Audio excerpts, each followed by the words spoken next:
Donc je suis Christian Schmitz, directeur général de la CIDI, un acronyme en 4 lettres qui veut dire Solidarité internationale pour le développement et l'investissement. Et donc on a un historique d'une trentaine d'années, 30 ans de finances éthiques et solidaires. Donc nous on rend indissociables les deux mots, éthique et solidaire. C'est-à-dire, en fait, depuis une trentaine d'années, on mobilise des parts sociales auprès d'un public citoyen.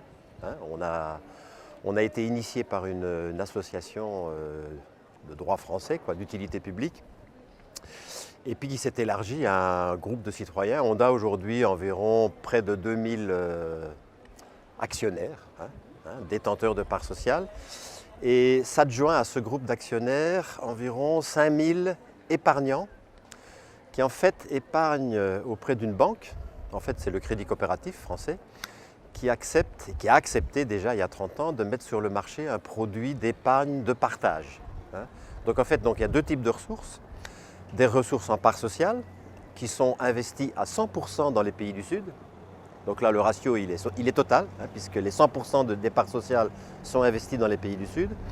Et côté de l'épargne de partage, en fait, le revenu partagé nous permet de financer tout ce qui est accompagnement et assistance technique. Donc le modèle il est un peu hybride et il est extrêmement intéressant puisqu'il y a d'une part donc une part sociale solidaire, puisque historiquement les assemblées générales annuelles de la CIDI n'accordent pas de rémunération aux actionnaires. C'est le choix des actionnaires qui demande à ce que les parts sociales, le revenu des parts sociales soit réinvesti dans le développement.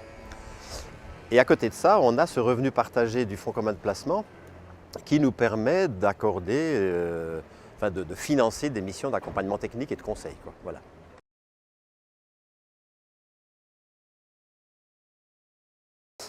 Pour nous, on a le concept assez fort, assez original auquel on tient, qu'on appelle chaîne de solidarité pour le financement. Donc c'est-à-dire en fait, c'est tout le long du parcours. Vous avez l'épargnant et l'actionnaire. Sa mobilisation, sa motivation première, c'est de donner du sens à son argent. Je pourrais presque dire que c'est le seul motif de son implication, c'est de donner du sens. Sa rentabilité économique importe peu. Ce n'est pas qu'elle importe pas, mais elle importe peu. Et donc finalement, ce qu'on nous demande, c'est quelle est la finalité sociale d'utilisation de cette ressource. Donc vraiment, je pense que le sens premier, c'est donner du sens positif à son placement, à son argent, à son épargne. Et en bout de chaîne, puisque nous, on utilise cette ressource pour financer ce qu'on appelle des institutions locales d'épargne-crédit. Donc on est présent dans une trentaine de pays, majoritairement en Afrique, et on traite avec des initiatives locales de toute nature. Disons que si je prends une typologie rapide, c'est la caisse d'épargne-crédit villageoise, avec laquelle on travaille pendant 5 ans, 10 ans, 15 ans. Donc on la prend généralement dans une phase un peu modeste. On l'accompagne, on la consolide pendant plusieurs années. On lui accorde des financements adaptés à son activité. Et la finalité étant vraiment les exclus de la finance bancaire dans tous ces pays qui sont légion. Donc voilà. Donc en fait pour nous c'est un travail dense d'échanges autant culturels que sociaux sur des bases économiques.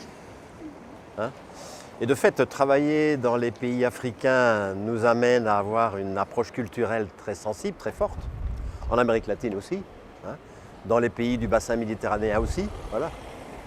Donc nous, c'est une équipe une équipe d'itinérants qui vont sur le terrain, travailler avec des coopératives d'épargne de crédit, travailler avec des organisations de producteurs. On a aussi ce fil de travail avec les organisations de producteurs qui sont généralement des fournisseurs des circuits du commerce équitable en Europe ou ailleurs. Voilà. Donc c'est ça le circuit. Donc cette chaîne de solidarité pour le financement, c'est de l'épargnant, du souscripteur, une équipe professionnelle qui met en œuvre cette ressource et qui la diffuse au niveau local. Voilà.